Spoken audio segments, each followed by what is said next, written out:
அனைவருக்கும் இனிய வணக்கங்களை தெரிவித்துக் கொள்கிறேன். முதலில் இந்த வாய்ப்பளித்த இந்த நம்ம நற்புலரி குழுமத்தின் நிறுவனர் குமரேசன் சாருக்கும் மற்றும் அனைத்து அமைப்பாளர்களுக்கும் மற்றும் அனைத்து பார்வையாளர் நண்பர்களுக்கும் என் இனிய அன்றை கலந்த வணக்கத்தை தெரிவித்துக் கொள்கிறேன். நான் என்னோட ஸ்கிரீன் ஷேர் பண்றேன்.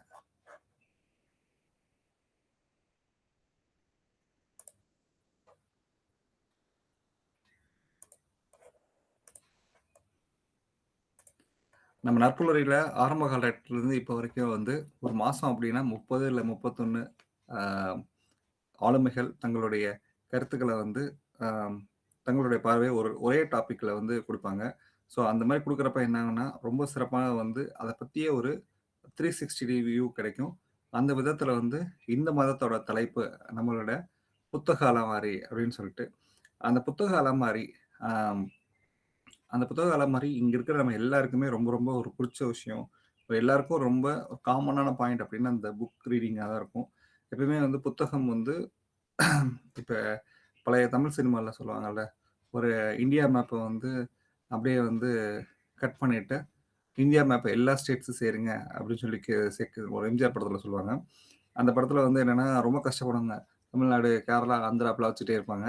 ஒரு பாயிண்ட்ல வந்து ரொம்ப கஷ்டப்படுவாங்க. ஒரு 5-10 நிமிஷம் ஆகும். அதுக்கு அடுத்து என்ன பண்ணுவாங்க அப்படின்னு கேட்டோம்னா வந்து அப்படியே அந்த இதில் இருக்க ஹீரோ வந்து அப்படியே அந்த மேப்போட பேக் சைடு பாருங்க அப்படின்றப்போ ஒரு மனிதனோட இருக்கும். அந்த மனிதனை வந்து அப்படியே கண், காது, மூக்கு இதெல்லாம் சேர்க்கிறப்ப பார்த்தோம்னா வேறும். இதை சேர்த்து பின்னாடி அப்படியே திரும்பி பார்த்தா அது இந்தியாவை சேர்ந்து நின்றோம் அப்படின்னாங்க. ஸோ அந்த மாதிரி ஒரு மனிதன் தன்னை மனிதனாகவே மாற்றிக்கணும் அப்படின்றதுக்கு கண்டிப்பாக புத்தகம்ன்றது ரொம்ப ரொம்ப முக்கியமானது. எப்போ ஒரு கேள்வியோடு ஆரம்பிக்கலாம். ஒரு மனிதன் வந்து ஒரு வீட்டுக்கு போகிறான் அப்படின்னு சொன்னோம்னா வந்து அந்த வீட்டுக்குள்ள அவன் உள்ளே போனதுக்கப்புறம் பார்த்தோம்னா அங்கே வந்து ஒரு 5 நிமிஷத்தில் அவனால் தெரிஞ்சுக்க முடியும். அவனோட வங்கி கணக்கு யாரும் பார்க்கணும்னு அவசியம் இல்லை. அவன் சோஷியல் மீடியா போஸ்ட் யாரும் பார்க்கணும்னு அவசியம் இல்லை. அவனோட புத்தக அலமாரியை பார்த்தாலே போதும். ஏன்னா புத்தக அலமாரின்றது வெறும் வந்து அலமாரி கிடையாது. அது ஒருவரோட கனவு, சிந்தனை, தோல்விகள், வெற்றிகள், எதிர்கால இலக்குகள் எல்லாத்தையும் ஒரு அமைதியாக சொல்லக்கூடிய ஒரு விஷயம் தான் இந்த புத்தக அலமாரி. ஸோ நான் வந்து இந்த புத்தக அலமாரிக்குள்ளே போகிறதுக்கு முன்னாடி ஒரு கேள்வி எல்லார்ட்டையும் கேட்குறேன். ஏன் நம்ம புக்கு படிக்கிறோம்? அறிவை வளர்த்துக் கொள்வதற்காக. சிறப்பு சார். அறிவை வளர்த்துக்கிறதுக்கு ரைட்டு. ஏன் குழந்தைகளுக்குலாம் நம்ம கதை சொல்றாங்க? கற்பனையை வளர்க்க. Super sir. கற்பனை வளர்க்குறதுக்கு. இப்பெல்லாம் நமக்கு கையில் எல்லாருக்கும் வீடியோ கொடுத்துறாங்க. முன்னாடி வந்து நம்ம கதை தான் சொல்லுவாங்க. கரெக்டா? பெட் டைம் ஸ்டோரிஸ், நைட்டு தூங்குறப்ப இரவு நேர கதைகள், அப்புறம் விக்ரமாதித்தன் கதைகள் எல்லாமே சொல்லுவாங்க. அந்த கற்பனை வளம் அப்படின்றது அதோட சேர்ந்து நீதியும் சொல்லணும் அப்படின்றக்காக சொல்லியிருப்பாங்க. கரெக்டா? ஸோ அப்போ வந்து என்னன்னா அந்த விதத்துல வந்து முத வந்து இப்பதான் நம்மள்ட்ட புக் வந்து மெயினா குழந்தைகளுக்கு ஒரு கியூரியாசிட்டியை இம்ப்ரூவ் பண்றதுக்காக இருக்கும் சார். குழந்தைகள் கதை ஆரம்பிச்ச உடனே அது அப்படியே ஒரு இந்த கற்பனை உலகம் போகணும், புதுசா ஒரு கியூரியஸ் ஏதாவது ஒண்ணு தெரிஞ்சுக்கணுன்ற ஒரு ஆர்வத்தை தூண்டுறதுக்கே இந்த பாட்டிமார்களோட கதைகள் தான் இந்த குழந்தைகளுக்கு தூண்டுகோலா இருந்தது. கண்டிப்பா கண்டிப்பா சார். Super sir. ஐயா சொன்னதுல அருமையா. அதோட சேர்த்து நிலாவுல வந்து பாட்டி வந்து சாப்பாடு ஊட்டுறாங்க பாரு, நீயும் தான் வாங்கிக்க இந்த பாரு. இதே மாதிரிதான் அந்த குழந்தை வாங்கிக்குது பாரு. பாட்டு அவ்வை பாட்டி வந்து ஊட்டுறாங்க. அவ்வை பாட்டி எந்த பாட்டினாலும் பாட்டி பாட்டின்னா அவங்களுக்கு தெரிஞ்ச பாட்டியா சொல்லி அந்த பாட்டி ஊட்டுறாங்க பாரு, நீயும் வாங்கிக்கன்னு உத்வேகத்தை ஊட்டுவாங்க ஐயா. Super sir. Super sir. எல்லாமே சரியானதுதான்.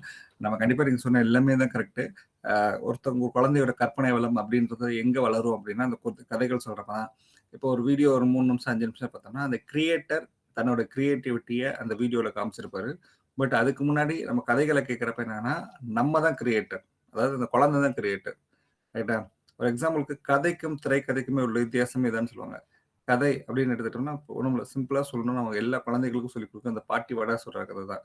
இது திரைக்கதை அப்படின்னு போறப்ப அந்த பாட்டிக்கு 60 வயசு இருக்கணுமா, 70 வயசு இருக்கணுமா, 80 வயசு இருக்கணுமா, அந்த பாட்டி வெள்ளையா இருக்கணுமா, கருப்பா இருக்கணுமா, இல்லை மாநிறமா இருக்கணுமா, அந்த பாட்டி வந்து எந்த டைரக்ஷன்ல உட்காந்துருக்கணும், முன்னாடி இருக்கிற அடுப்பு வந்து மண் அடுப்பா இல்லாட்டினா வந்து கேஸ் அடுப்பா இல்லைன்னா இதா, அதே மாதிரி அந்த பாட்டி விதவையா இல்லை கைமனா இல்லைன்னா அவங்க சுமங்கலியா, அடுத்து வந்து மரம் வந்து எந்த மரத்துக்கு கீழே உட்காந்துருக்குது, சரி காக்கா எந்த டைரக்ஷன்ல இருந்து வருது, நரி எந்த டைரக்ஷன்ல இருந்து வருது, காக்கா எந்த கிளை மேல உட்காந்து இப்படி கத்துது, இது எல்லாமே அந்த கிரியேட்டர் டிசிஷன் பண்றதுதான். இப்போ ஒரு குழந்தை இருக்குன்னா அந்த குழந்தைக்கு கற்பனைக்கு யாரெல்லாம் இருக்காங்களோ அதெல்லாம் இது பண்றதுதான். ஸோ அதே மாதிரி வந்து என்னன்னா, இப்ப நம்ம வந்து அத வச்சு தான் அந்த குழந்தைகளுக்கு முதல்ல கதை சொல்லணும் அப்படின்னு ஆரம்பிச்சு, அந்த குழந்தைகளோட சார் சொன்ன மாரி கியூரியாசிட்டி கிரியேட் பண்ணணும். அதுக்கு உத்வேகத்த கிரியேட் பண்ணணும். அதுக்கடுத்து அவங்களோட கற்பனை திறன வளர்க்கணும் அப்படின்றதெல்லாம் அதுக்கு ஒரு முக்கியமான ஒரு காரணமா இருந்தது தான். சரி. இதே இது வந்து இந்த நீதி கதைகள் அப்படின்னு சொல்றப்போ வந்து விக்ரமாதித்யன் கதைகள், ஒரு தெனாலிராமன் கதைகள் இதுல வரிசையா வர்றப்போ வந்து என்னன்னா, அந்த இன்டெலிஜென்ஸ அவங்களுக்கு சொல்லணும் அப்படின்றதுக்கு சின்ன சின்ன கதை வடிவத்துல சொல்றப்ப எல்லாருக்கும் போய் ரீச் ஆகும். சரி. இப்ப வந்து என்னன்னா, நம்ம ஒரு கோட் வந்து சொல்லுவாங்கல்ல, "உன் நண்பனை காமி, உன்னை பத்தி சொல்றேன்" அப்படின்னு சொல்லிட்டு ஒரு கோட் சொல்லுவாங்கல்ல. "உன் நண்பனை சொல், உன்னை பற்றி சொல்கிறேன்" அப்படின்னு சொல்லுவாங்கல்ல. இதே இது தனி ஒருவன் ஒரு படத்துல வந்து என்ன சொல்லுவாங்கன்னா, வந்து "உன் எதிரியை காமி, நீ யாருன்னு நான் சொல்றேன்" அப்படின்னுவாங்க.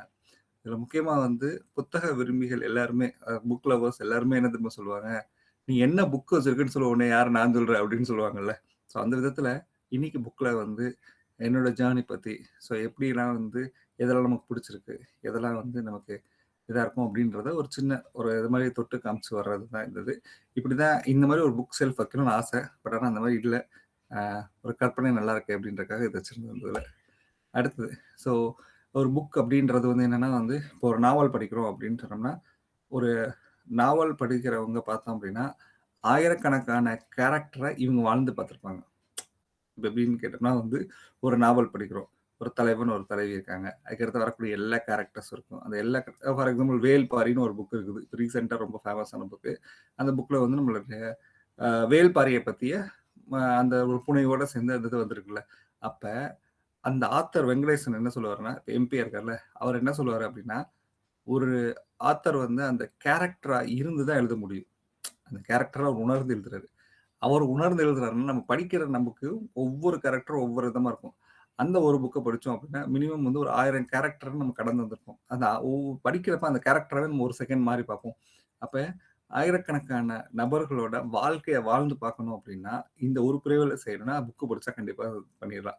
ஸோ அப்போ வந்து என்னன்னா, இந்த புக் அப்படின்றது வெறும் வந்து இது மட்டும் கிடையாது. வெறும் புக்கு படிக்கிறது மட்டும் கிடையாது. அறிவு வளர்த்துக்கிறது மட்டும் தாண்டி, மற்ற ஒரு வாழ்க்கைய வாழ்ந்து பார்க்குறது அப்படின்னு ஒண்ணு இருக்குல்ல. ஸோ ஒவ்வொரு வாட்டியும் ஒரு விஷயத்த வந்து நம்ம தப்பு பண்ணி தெரிஞ்சுக்கிறதுக்கு பதிலா, யாரோ ஒருத்தவங்க எக்ஸ்பீரியன்ஸ் பண்ணத, நமக்கு இதெல்லாம் நீங்க திருப்பி இந்த விஷயத்த செஞ்சிட வேணாம். ஆல்ரெடி செஞ்சு பார்த்தாச்சு. இதனால இது கிடைச்சிருக்கு அப்படின்ற ஒரு அ அறிவு அந்த நாலேட்ஜ் ஷேரிங் தான் வந்து நம்மளுடைய புக்ஸா இருக்குது.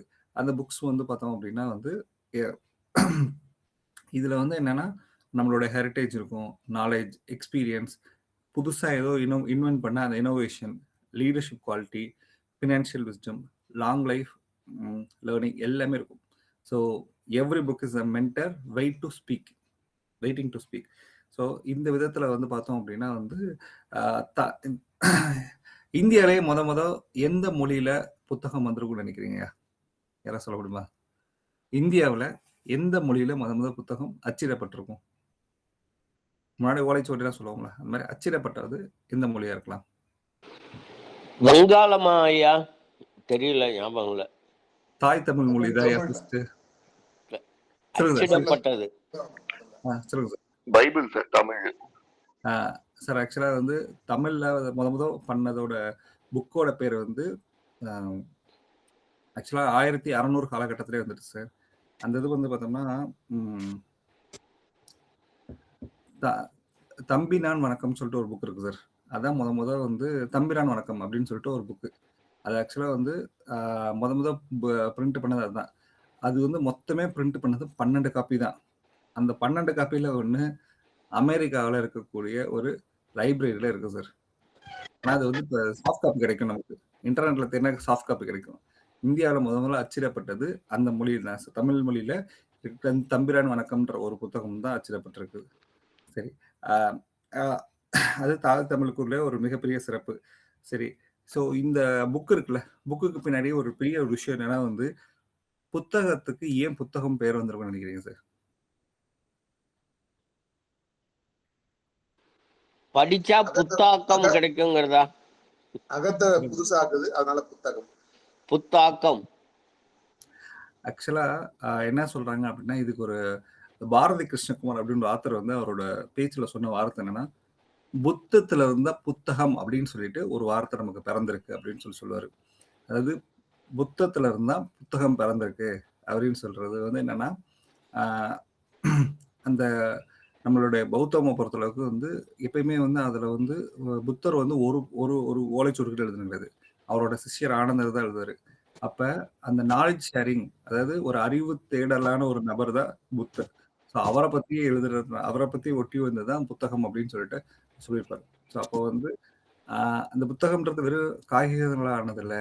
வெறும் வந்து ஆக்சுவலா ஸ்பீக்கிங் வந்து நம்ம புக்கு படிக்கிறோம் அப்படின்னா அது ஒரு பிரிண்டிங் காசு தான் கொடுத்து வாங்குற இது வந்து நாலேஜுக்கு நம்மளால காசு கொடுக்கவே முடியாது. ஸோ அந்த விதத்துல வந்து இன்னைக்கு நம்ம பார்க்கறது தான் அடுத்தது. ஸோ என்னோட பர்சனல் இதுல இருந்து பார்த்தோம் அப்படின்னா வந்து ஃபர்ஸ்ட் வந்து என்னன்னா, நம்ம ஆரம்பிச்சது தாய் தமிழ்ல ஆரம்பிச்சிருப்போம். ஏன்னா தாய்மொழி அது. அதுல இருந்து போய் வரலாறுல போய் அதுக்கடுத்து நம்மளுடைய ஸோ என்னோட நான் பேசிக்கலி ஒரு மெக்கானிக்கல் இன்ஜினியர். ஸோ அதனால டெக்னிக்கல் எக்ஸ்பர்டைஸ். அதுக்கப்புறம் லீடர்ஷிப் குவாலிட்டி எம்பிஏ படிச்சு அதுக்கடுத்து வந்து பார்த்தீங்கன்னா ஃபினான்ஷியல் லிட்ரஸி எடுக்கணும் அப்படின்னு எடுத்து லாங் லைஃபா இன்ஸ்பயர் பண்ண பீப்புளை படிச்சு ஸோ ஒரு வாழ்க்கை வாழ்ந்துட்டு இருக்கிறது தான் சார். ஸோ அதை வந்து ஒன் பை ஒன்னா பார்க்கலாம். ஸோ அதுல வந்து ஃபர்ஸ்ட் வந்து லிட்ரேச்சரை பொறுத்தளவுக்கு வந்து தமிழுக்கும் அமுதென்று பேர் இன்ப தமிழ் எங்கள் உயிருக்கும் மேல் அப்படின்னு பாரதிதாசன் ஐயா அவர்களின் வரிகள் இருக்குல்ல, அந்த வரிகளுக்கு நம்ம கண்டிப்பா ரொம்ப வந்து எல்லாருக்குமே ரொம்ப ரொம்ப பிடிச்ச ஒரு பாடல்கள் அது ஒண்ணா இருக்கும். அந்த விதத்துல தான் இது ஆரம்பிச்சது.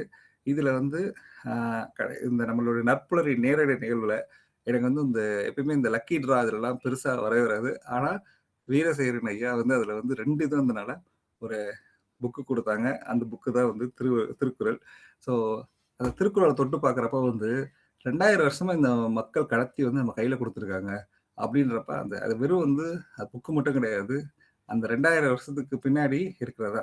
ஸோ நான் சைட்ல வந்து ஒரு இது வச்சிருப்பேன் நான், ஒரு குறள் வச்சிருப்பேன், ஒரு அதிகாரம் வச்சிருக்கிறது என்னன்னு கேட்டோம்னா வந்து இது வெறும் அறத்தை மட்டும் சொல்லுதா, பொருள் மட்டும் தான் சொல்லுதா, என்பது சேர்த்தன சொல்லுது அப்படின்னு சொல்றப்ப இது வந்து ரொம்ப ஒரு இந்த அதிகாரம் வந்து ரொம்ப நல்லா இருக்கும்.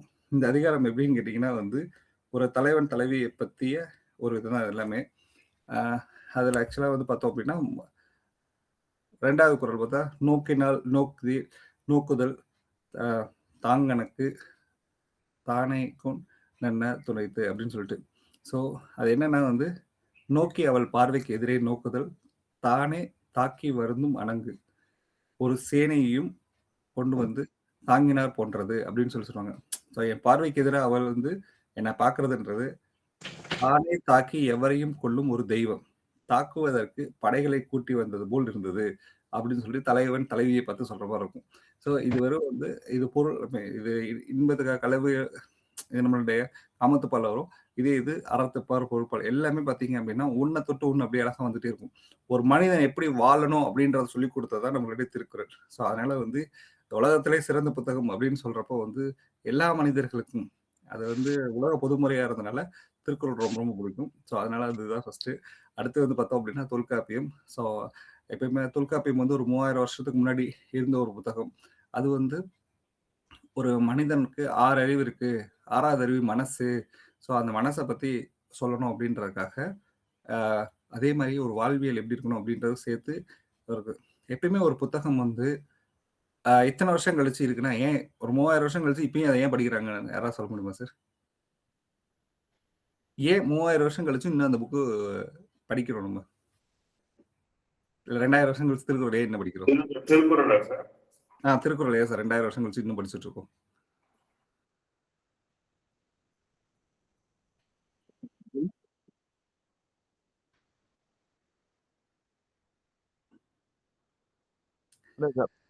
அது இன்னைக்கும் மொபைல்ல அது இன்னைக்கும் சூட் ஆகும் சார்.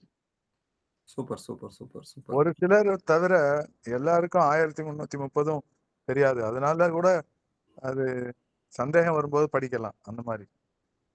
Super sir. அப்புறம் ஷார்ட் அண்ட் ஸ்வீட்டா இருக்கு. ஜென்சி கிட்ஸ்க்கு ஏத்த மாதிரி இருக்குது. கரெக்டா? 7 வார்த்தையில ஜென்சி கிட்ஸ்க்கு சூட்டபிளா இருக்கு. 7 வார்த்தையில சொல்லிடலாம் ஒரு விஷயத்த. அதெல்லாம் சூப்பர். எந்த ஒரு மதம் சார்ந்து எதுவுமே ஒரு ஒரு பிரிவினருக்காக இல்லாம காமனா அப்படிங்கிறதுனால இது எல்லாருக்குமே பொருந்தது. அந்த மாதிரி சூப்பர் சார். வாழ்க்கைக்கு உள்ள அத்தனை அர்த்தங்களும் அதுலயே பதிஞ்சிருக்குயா, அதனால இருக்கலாம். கண்டிப்பா கண்டிப்பா கண்டிப்பா வாழ்க்கைக்குள்ள எல்லா அர்த்தங்களும் இருக்கு. இப்ப நம்ம ஒரு சொன்ன எல்லா ஆன்சர் கரெக்ட். நான் ஒண்ணு கேட்குறேன் இன்னொன்னு. இப்போ ஒரு நாவல் வந்து ஒரு 40 வருஷம் முன்னாடி ஒரு நாவல் வந்திருக்கும். இன்னைக்கு படிக்கிறப்ப எப்படி இருக்கும் அந்த நாவல்?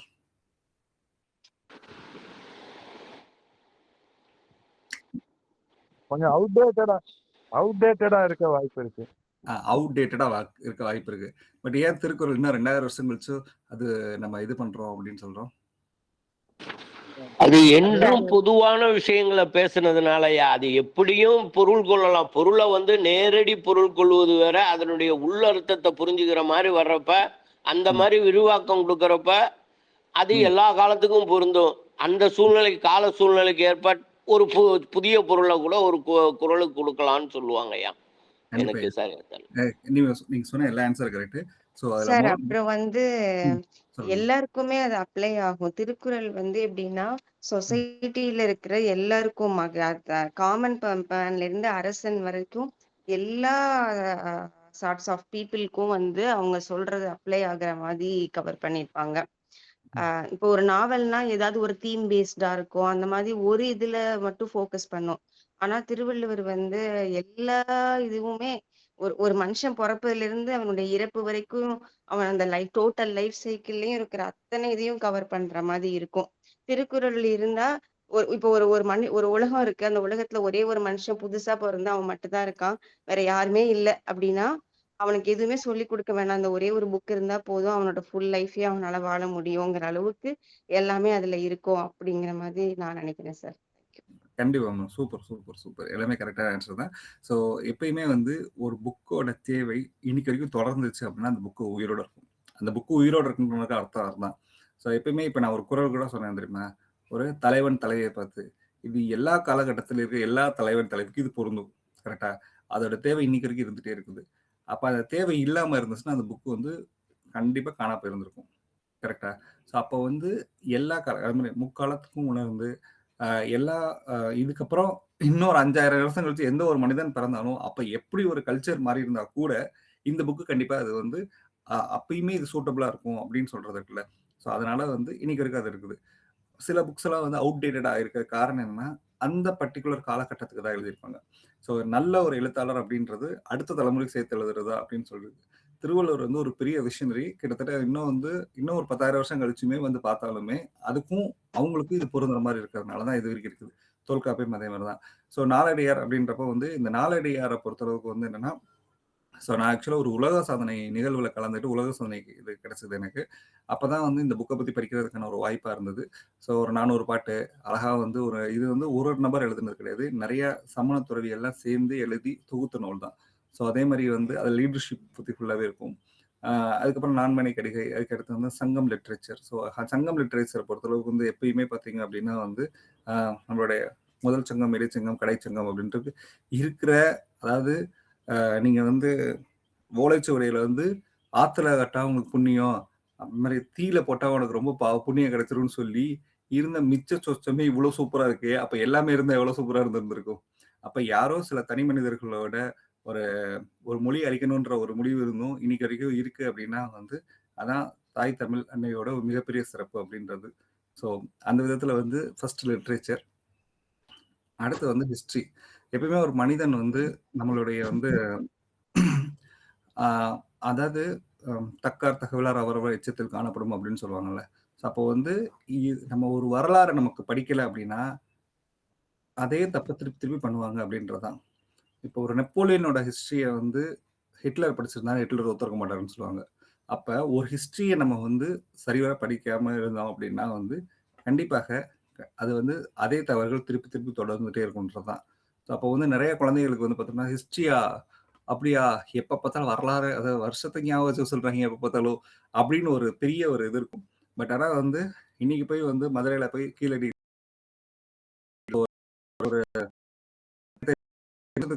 மக்கள் வாழ்ந்துட்டு இருக்காங்க.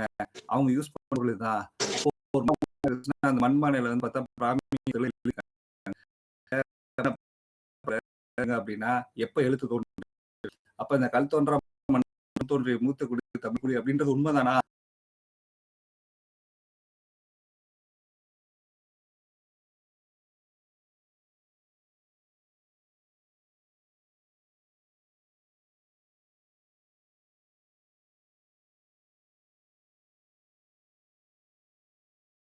அப்போ வந்து நிறைய பேசிட்டு இருக்கோம், டிஸ்கஸ் பண்றப்ப வந்து இங்க இருக்க மலைக்கோட்டை மலை இருக்கு. ஸோ இந்த மலைக்கோட்டை மலை வந்து உருவாகி கிட்டத்தட்ட 3.6 பில்லியன் வருஷத்துக்கு முன்னாடி உருவாயிருக்குது. அதாவது இமயமலைக்கு முன்னாடி இந்த மலைக்கோட்டை மலை உருவாயிருக்குது. அப்ப பாத்துக்கோ பாப்பா, நீங்க கிட்டத்தட்ட இந்த இமயமலைன்றதா எவரெஸ்ட் ரொம்ப பெருசுன்னு சொல்லுவாங்க. ஆனா இங்க இருக்க மலை இமயமலைக்கு முன்னாடி உருவாயிருக்கு அப்படின்னு சொல்லி நம்ம சொல்லியிருக்காங்க அப்படின்னு சொல்றப்ப அவங்க பாக்குற பார்வை கண்டிப்பா மாறிடும். ஸோ அப்போ வந்து ஏன் இது பண்ணியிருக்காங்க? இப்போ ஒரு ஒரு அப்ப அவங்களுடைய இப்ப என்ன சொல்றேன்னா, தஞ்சை பெருவுடையார் கோயில் திருக்கோயில பாக்குறப்ப என்ன ஆகும்னா, அப்ப அந்த கட்டடக்கலை எப்படி இருந்திருக்குது? அங்க மார்பிள் ஸ்டோன் 50 கிலோமீட்டருக்கு எந்த ஒரு மார்பிளும் செய்யல. அந்த எப்ப டிரான்ஸ்போர்டேஷன் எப்படி இருந்திருக்கும்? எப்படி 7 வருஷத்துல கட்டி முடிச்சாங்க? அப்ப இந்த 7 வருஷத்துல கட்டி முடிக்கிறாங்கன்னா, அப்ப வந்து 1,00,000 பேர் அதுல வேலை பார்த்துருக்காங்க. ஸோ அப்ப அவங்களோட ஹியூமன் ரிசோர்ஸ் எப்படி இருக்கும்? அவங்க வெல்த் எப்படி இருக்கும்? அந்த 1,00,000 பேருக்கு சாப்பாடு போடுறனா எப்படி போடுவாங்க? இந்த இலச்சிக்கல் அப்படின்றது ஒண்ணு இருக்கும். 80 டன் வச்சிருப்பாங்கன்னு சொல்லுவாங்க. ஸோ ஒரு கல்ல எப்படிப்பா மேல தூக்கி வச்சிருப்பாங்க? அப்ப என்ன டெக்னாலஜி யூஸ் பண்ணியிருக்காங்க? ஸோ அப்ப அந்த வரலாறுன்றது ரொம்ப ரொம்ப முக்கியம். நம்ம மக்கள் இப்பயுமே சொல்றோமா வந்து என்னன்னா, ராஜராஜ சோழன் அப்படின்னா பொதுவா டக்குனு ஒரு பாட்டு வரும். ராஜராஜ சோழன் நான், இணையாலும் காதல் தேசம் நீதான் அப்படின்ற பாட்டு நிறைய பேருக்கு ஞாபகம் வரும். ராஜராஜ சோழன் சொல்றேன் டக்குனு எல்லாத்துக்கும் இதெல்லாம் வர ஞாபகம் இருக்கு. இப்ப PS1, PS2 அது டோட்டலாவே புனைவு, அது டோட்டலா வேற மாதிரி இருக்கு. அது வேற விஷயம். பட் ஆனா வந்து இதெல்லாம் இருக்கு. ஸோ இதே போய் அப்படியே நம்ம லைட்டா அந்த சைடு போய் பார்த்தோம், நார்த் இந்தியா சைடு போய் பார்க்குறோம் அப்படின்னு பார்த்தோம்னா வந்து நம்மளுடைய சேர சோழ பாண்டியர்கள் இது நமக்கு ஓகே. அவங்க பார்த்தோம்னா வந்து மௌரியாஸ் பொறுத்தளவுக்கு எப்படி வந்து சந்திரகுப்த மௌரியர் வந்து கிட்டத்தட்ட வந்து நம்மளுடைய நந்தி வம்சத்தை வந்து நம்ம சாணக்கியர் எப்படி தன்னுடைய வியூகத்தினால வந்து சந்திரகுப்த மௌரியர் வச்சு அதை ஜெயிச்சு அவரு ஒரு 25 வருஷம் வந்தாரு. அந்த 25 வருஷம் சந்திரகுப்த மௌரியர் கரெக்டா வந்து பார்த்தோம்னா சேர சோழ பாண்டியர் நாடுகளுக்கு முன்னாடி வரைக்கும் ஆட்சி செஞ்சிருப்பாரு. ஆனா சேர சோழ பாண்டியர்கிட்ட ஏன் வரலன்றது நமக்கு தெரியாது. அதே மாதிரி வந்து பார்த்தோம் அப்படின்னா குப்தாஸா இருக்கட்டும், அது மாதிரி கனிஷ்கர்களா இருக்கட்டும், எல்லாருமே பார்த்தோம் அப்படின்னா வந்து அந்த இதுல வந்து பார்த்தோம் அப்படின்னா இந்த குப்தாஸ் பீரியட்லாம் கோல்டன் பீரியட்னு சொல்லுவாங்கல்ல. ஸோ அப்போ வந்து அவங்களாம் எப்படி ஆட்சி செஞ்சாங்க, இதெல்லாம் வந்து ஸ்கூல் டேஸ்ல படிச்சது. 6th படிக்கிறப்ப தான் இதெல்லாம் படிச்சதுன்னு வைங்களேன்.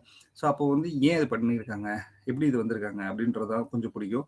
அதே மாதிரி சைனீஸ் சிவிலைசேஷன், ஓல்டஸ்ட் சிவிலைசேஷன் இருக்கிற ஒரு செம்மொழின்னு பார்த்தோம்னா உலகத்துல ஒரு 6 மொழி. அந்த 6 மொழியில இப்போ உயிரோடு இருக்கிறது 2 தான். ஒன்று சைனீஸ், இன்னொன்று வந்து தமிழ் அப்படின்னு சொல்லுவாங்கல்ல. ஸோ மற்றதெல்லாமே வந்து இல்லை, இப்போ பேச்சு வழக்கில் இல்லை. ஸோ அப்ப அந்த விதத்துல வந்து எப்படி அந்த கல்ச்சர் டெவலப் ஆயிருக்குது? எல்லாருக்குமே தெரியும், நம்மளுடைய சீன பெருஞ்சுவரை கட்டின ஒரு மன்னர் இருக்காரு. அந்த மன்னர் பாத்தீங்க அப்படின்னா ரொம்ப சிறப்பான ஒரு ஆட்சி செஞ்ச ஒரு நபர். ஆனா அவர் வாழ்க்கையில மிகப்பெரிய ஒரு தவறு என்ன கேட்டோம்னா வந்து அவர் ஒரு பெரிய தப்பு பண்ணாரு. எப்படின்னு கேட்டோம்னா வந்து அப்ப இருக்கக்கூடிய எல்லா அங்க இருக்கக்கூடிய எல்லா பெரிய அறிஞர்கள்லாம் கூப்பிட்டு என்னோட ஆட்சி சிறப்புன்னு எல்லாம் சொல்றீங்க, என் வாழ்க்கையில என் ஆட்சி மட்டும்தான் சிறப்பா இருக்கணும் அப்படின்னு நான் வரலாறு வரணும், அதுக்கு நான் என்ன செய்யணும் அப்படின்னு சொல்லி கேட்டிருக்காரு. கேட்ட உடனே வந்து எல்லாரும் ரொம்ப பார்த்துட்டு ஒரு விஷயத்த சொல்லியிருக்காங்க. என்னன்னா வந்து ஒரு அந்த அறிஞர்கள்லாம் சொன்ன விஷயம், இதுக்கு முன்னாடி யாரெல்லாம் என்னென்ன பண்ணியிருக்காங்கன்ற தகவல் அடுத்த வர ஜென்ரேஷனுக்கு இல்லாம இருந்துச்சுனாலே போதும், நீ தான் பெரிய ஆளா இருப்ப அப்படின்னு சொல்லியிருப்பாங்க. அப்ப என்ன செய்யலாம், அப்ப பழைய பழைய வரலாறு எல்லாத்தையும் அந்த ஓலைச்சுவடி அப்ப இருந்த அந்த ஓலைச்சுவடி ஸ்கிரிப்ட் எல்லாத்தையும் எரிச்சிருங்க அப்படின்னு சொல்லியிருக்காங்க. அப்ப அந்த நபர் சொன்னாலும் எரிச்சாங்க. இந்த நபர் ஆட்சி நல்லாவே செஞ்சிருந்தா கூட அவருக்கு ஒரு பெரிய ஒரு கரும்புள்ளி என்னன்னு கேட்டோம்னா வந்து அவர் பழைய புக்கெல்லாம் எரிச்சவரு. அப்புறம் அந்த மன்னரோட ஆட்சி முடிஞ்சதுக்கு அப்புறம் அப்ப இருந்த அறிஞர்கள்லாம் தெரிஞ்சதெல்லாம் வச்சு ஒரு திருப்பி பழைய ஹிஸ்டரி எழுதுறாங்க. அதுல வந்ததான் கன்ஃபியூசியஸ் வந்து நம்ம இப்ப நிறைய கோட்ஸ் அப்போ படிச்சிருக்கோம்ல. அந்த கன்ஃபியூசியஸ்லாம் அவர் வர்றதுக்கு அந்த நூல் அழிச்சாருல்ல, அந்த நூல்கள்ல கன்ஃபியூசியஸோட புக்கும் ஒண்ணு. ஆனா அந்த நூலை அழிச்சா கூட இப்ப கன்ஃபியூஸ் பத்தி பேசுறோம் அப்படின்னா வந்து அதுதான் வந்து புக்குக்கு இருக்கிற நம்மளுடைய இது பவர் அப்படின்றது. அது மாதிரி யூரோப்பியன் ஹிஸ்டரி இதெல்லாம் பார்க்குறப்ப என்னன்னா, ஸோ எப்படி கவர்னன்ஸ் இருந்துச்சு, எப்படி ஒரு நாடு வளர்ந்துருக்குது, எப்படி ஒரு ராஜதந்திரமா இருந்திருக்காங்க, எப்படி ஒரு ஸ்ட்ராட்டஜி யூகம் வகுத்து தன்னுடைய ஆட்சி செஞ்சிருக்காங்க அப்படின்றதெல்லாம் ரொம்ப சிறப்பாக இருக்கும். அது ரொம்ப எனக்கு பிடிக்கும். ஸோ இதுல இருந்து நமக்கு வந்து பார்த்தோம்னா ராஜேந்திர சோழன் அப்படின்னு சொன்னாலே கங்கை கொண்ட சோழம், கங்கை கொண்டான் அப்படின்னு சொல்லுவாங்க. கங்கையில இருந்து தண்ணி எடுத்துட்டு வந்து காவிரி கொண்டு வந்தது ராஜேந்திர சோழன் அப்படின்னு சொல்லுவாங்க. ஸோ தன்னுடைய பெருவுடையார் கோயில் மாதிரியே வந்து கங்கை கொண்ட சோழபுரம் கட்டுறப்ப அவர் சொன்ன ஒரு விஷயம் என்னன்னா வந்து எங்க அப்பா பேர் தான் இந்த உலகத்துல ஃபர்ஸ்டா இருக்கணும், எப்ப கேட்டாலும் அவர் கட்டின கோயில் தான் பெரிய கோயிலா இருக்கணும் அப்படின்றனால ஹைட்டு கம்மியா வச்சு நான் வித் வைஸ் அதிகமா இருக்கும். இப்பயும் பார்த்தோம்னா தஞ்சை பெருவுடையார் கோயிலா இருக்கட்டும், அதே மாதிரி வந்து நம்மளுடைய கங்கை கொண்ட சோழபுரம் இருக்கட்டும், அது எல்லாமே வந்து ஒரு உலக அதிசயம்னே சொல்லலாம். ஆனா அந்த அதிசயத்துக்கான இங்கே இருக்கிற மக்களே அது பெருசாக சொல்லியிருந்தாங்கன்னா ரொம்ப நல்லா இருந்திருக்கும். ஸோ அதே மாதிரி வந்து அசோகர், ஸோ நம்மளுடைய இது வந்து பார்த்தோம்னா ஒரு வாட்டி அருணகிரி சார் வந்து ஒரு அதாவது நாங்கள் வந்து மனித மதிப்பு அமைப்பில் இன்டர்வியூ எடுத்தோம். அருணகிரி சார் ரமேஷ் சார்லாம் எடுத்தோம். இப்போ அருணகிரி சார்கிட்ட நான் அவனை கேட்டேன், நான் ஸ்கூல் டேஸில் படிக்கிறப்போ வந்து இந்த புத்தாஸ் படிக்கிறப்போ வந்து அந்த ஹீமியான மகாயானம்னு இருக்கும். அதில் வந்து அசோகர் வந்து பார்த்தாரா புத்தரை வந்து ஒரு நல்ல மனிதராக எடுத்து அதனால தான் மரங்கள் நட்டார் அப்படின்னு சொல்லியிருப்பாங்கல்ல. அதே மாதிரி வந்து கனிஷ்கர் பொறுத்தளவுக்கு என்னன்னா ஒரு 16 வயசுல தன்னுடைய ஆட்சி பொறுப்பை ஏற்று அவரும் கிட்டத்தட்ட இந்தியாவில் இருக்க எல்லா பகுதிகளிலையும் குறிப்பாக வந்து பிஃபோர் அந்த சேர சோழ பாண்டியருக்கு முன்னாடி இருக்க வரைக்கும் ஒரு ஆட்சி செஞ்ச ஒரு மன்னர் தான். அப்போ வந்து என்னன்னா அதை பார்க்குறப்ப வந்து இப்படி ஒரு 16 வயசு பையன் இந்த அளவுக்கு பண்ண முடியுது. அடுத்து பார்த்தோம்னா நம்மளுடைய அக்பரை பொறுத்தளவுக்கு 14 வயசுலேயே பண்ணியிருப்பாரு. 14 வயசுல ஒரு ஆட்சியை எடுத்து அதை நடத்துறது அப்படின்றது இது பண்ண முடியாது. நம்ம கரிகாலன் சோழன் வந்து 7 வயசுலேயே பண்ணதா சொல்லுவாங்க. அதே மாதிரி வந்து பார்த்தோம்னா நம்மளுடைய நெப்போலியன். ஸோ நெப்போலியன் வந்து பார்த்தோம் அப்படின்னு சொன்னா வந்து இந்த உலகத்துல புதுசா ஏதாவது இருந்தால் சொல்லுங்க, நான் எனக்கு வந்து இந்த உலகத்தை ஆட்சி பிடிச்சி அவன் இந்த உலகத்தை ஆளணும் அப்படின்னு நினைச்சு ஆள போறேன் அப்படின்னு சொல்லிட்டு இந்த நம்ம கௌதம் வாசுதேவ மேனன் சொல்ற படத்துல சொல்ற மாதிரி தான் ஆள போறோம் நாங்க அப்படின்ற மாதிரி, எந்த ஊர்ல ஆள போறோம் அப்படின்ற மாதிரி இருந்ததெல்லாம் நெப்போலியன் இருந்து இருக்குது. பட் அதே நெப்போலியன் வந்து வாழ்க்கையோட கடைசி காலகட்டம் ரொம்ப ரொம்ப இதா இருக்கும். ஸோ அதுவும் அந்த ஹிஸ்ட்ரி வந்து படிக்கிறப்ப எனக்கு ரொம்ப பிடிக்கும். அதனால அதில் வச்சிருக்கேன் நான். அடுத்தது நான் இப்போ ஒர்க் பண்ணுறேன். நான் இன்ஜினியரிங், ஸோ குறிப்பாக வந்து மெக்கானிக்கல் இன்ஜினியரிங் அப்படின்றது கிட்டத்தட்ட வந்து ஒரு 20 வருஷத்துக்கு மேலே அதுக்கூட பயணம். அதாவது 2000 ஆரம்பித்த அந்த பயணம் வந்து படிக்க ஆரம்பித்த அந்த பயணம் இப்போ வரையும் தொடர்ந்துகிட்டே இருக்குது. ஸோ எப்பயுமே வந்து பார்த்தோம்னா வந்து அதாவது இன்ஜினியர்ஸ் சரிங்க நிறைய இன்ஜினியர்ஸ் இருப்போம். ஸோ ஏன் சார் இன்ஜினியரிங் படிக்கிறோம் யாராவது சொன்னால் நல்லா இருக்கும். ஏதாவது ஒண்ணு உருவாக்கணும்னா வந்து அதோட தொழில்நுட்பம் தெரியணும். அப்பதான் வந்து அது என்ன பேஸ், அது உருவாக்குறதுக்கு என்னென்ன பேஸ். ஃபார் எக்ஸாம்பிள் வந்து ஒரு 2 வீலர் இருக்கு. 2 வீலரை நம்ம வந்து உருவாக்கணும் அப்படின்னா அதுக்கு தாங்கு திறனா என்னென்னலாம் வேணும், அதுக்கான டயர் என்ன மாதிரி இருக்கணும் அப்படிங்கிறதுக்கு என்னென்ன ஃபோர்ஸ், என்னென்ன அதோட வெயிட் எப்படி போய் டிஸ்ட்ரிபியூட் ஆகும், அந்த மாதிரி அதோட கான்செப்ட்லாம் புரிய வைக்கிறதுக்கு தான் இன்ஜினியரிங் அப்படின்றது தான் என்னோட புரிதல். ஏன்னா ஒரு பொருள் நம்ம யார் இப்ப உங்க வலது கை எல்லாருமே செக் பண்ணலாம், எதுல உங்க வலது கை வச்சிருக்கீங்களோ அந்த பொருள் தயாரிக்கணும்னா ஒரு இன்ஜினியரிங் கண்டிப்பா வேணும் அப்படிங்கிறது என்னோட கருத்து. Super sir. வேற இன்ஜினியரிங்னாலே கிரியேஷன் சார். கிரியேஷன் இன்ஜினியரிங்னாலே கிரியேஷன். ஓகே, உருவாக்குதல். சரி சார்.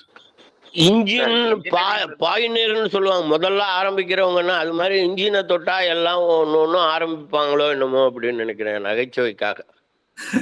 சிறப்பு சார், சிறப்பு சார். ஆக்சுவலா என்ன சார், இன்ஜினியரிங் படிச்சாதான் காசு கிடைக்குது. காசு சம்பளம்ன்றது வேலைக்கு இன்ஜினியரிங் படிச்சா மட்டும்தான் இப்போதைக்கு பெருசா கிடைக்குது. அதனாலதான் எல்லாரும் இன்ஜினியரிங் படிக்கிறாங்க. Super sir. அப்போ ஏன் சார் இன்ஜினியரிங் படிச்ச மாதிரி அதிகமா சம்பளம் தராங்க? அடுத்த கேள்வி வரும்ல. இல்ல அது ஒரு அலிபி. அவங்க ஒரு மாய தோற்றத்துல இருக்காங்க. அதை விட நிறைய சம்பளம் வாங்குற நிறைய ப்ரொஃபஷன்ஸும் இருக்கு, நிறையவும் வாங்கிட்டு இருக்காங்கன்றது நம்ம பார்த்திருக்கோம். அது வந்து அது வந்து அப்படியே சொல்லியே நம்மளை முட்டாளாக்கி வச்சிருக்காங்க. இன்ஜினியரிங் படிச்சா நீ நிறைய சம்பாதிக்கலாம்ட்டு. அப்படியெல்லாம் ஒண்ணும் கிடையவே கிடையாதுன்றத ஆணித்தரமா என்னால ப்ரூவ் பண்ண முடியும். நான் பார்த்த வாழ்க்கையில என்னோட அனுபவத்துல சொல்றேன் சார். நன்றி. Super sir, super sir. Sir ஆக்சுவலா வந்து என்னன்னா நீங்க சொன்ன ஆன்சர் ரைட்டு. கொஞ்சம் அடிஷ்னலா சில விஷயம் சொல்ல நினைக்கிறேன். இப்போ ஒரு பிசிக்ஸ் தனியாக படிக்கிறாங்க, கெமிஸ்ட்ரி தனியாக படிக்கிறாங்க, கம்ப்யூட்டர் சயின்ஸ் தனியாக படிக்கிறாங்க, இதெல்லாம் தனித்தனியாக படிச்சுட்டு இருக்காங்க.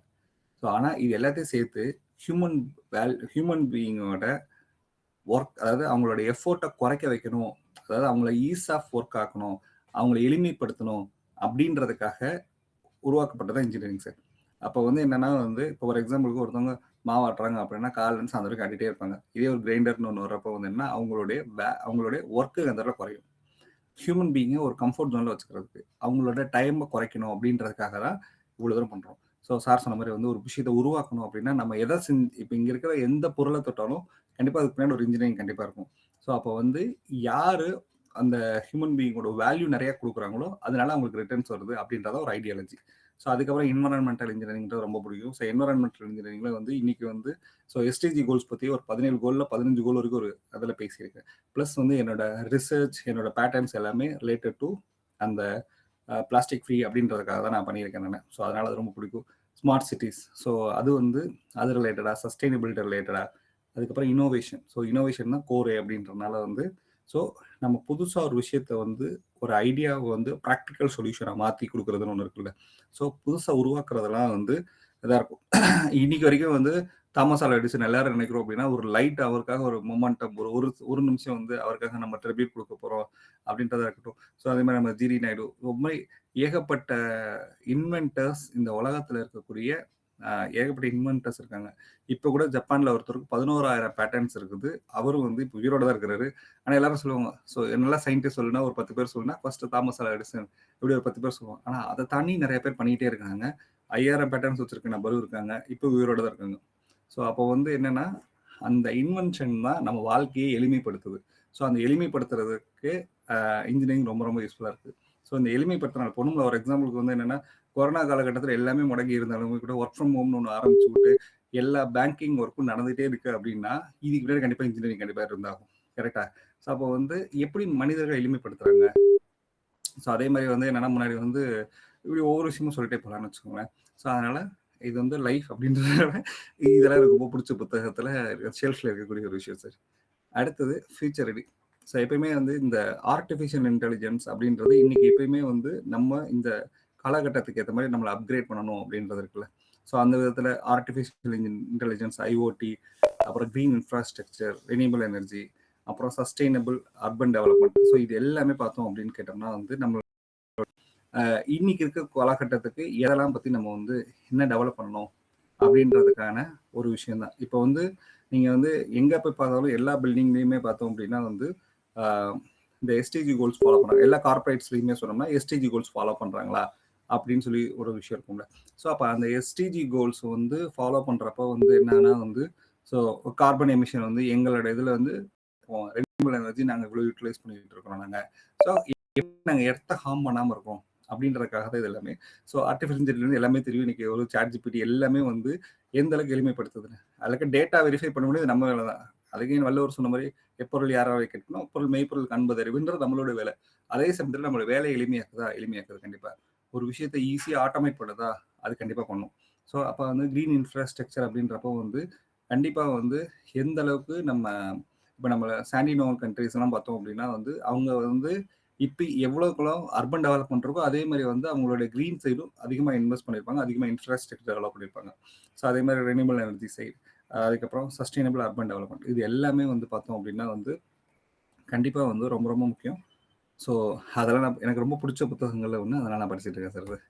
அடுத்து பர்சனல் எக்ஸலன்ஸ். ஸோ எப்பவுமே வந்து பார்த்தோம்னா வந்து இந்த மோட்டிவேஷனல் இதில் வந்து முதல்ல ஆரம்பிச்சது வந்து சுவாமி விவேகானந்தா. ஏன் அப்படின்னு கேட்டோம்னா எனக்கு ஏன் இந்த பேர் வச்சிருக்காங்க அப்படின்னு தெரிஞ்சுக்கணும் அப்படின்றக்காக அந்த புக்கு படிக்க ஆரம்பிச்சது. ஸோ ஒரு எப்படி ஒரு விஷயத்தை எடுத்துட்டோம் அப்படின்னா ரத்தமும் சதையும் ஒவ்வொரு செல்லையும் அது இருந்துச்சு அப்படின்னா நீ கண்டிப்பாக உன்னோட வெற்றி அடைய முடியும் அப்படின்னு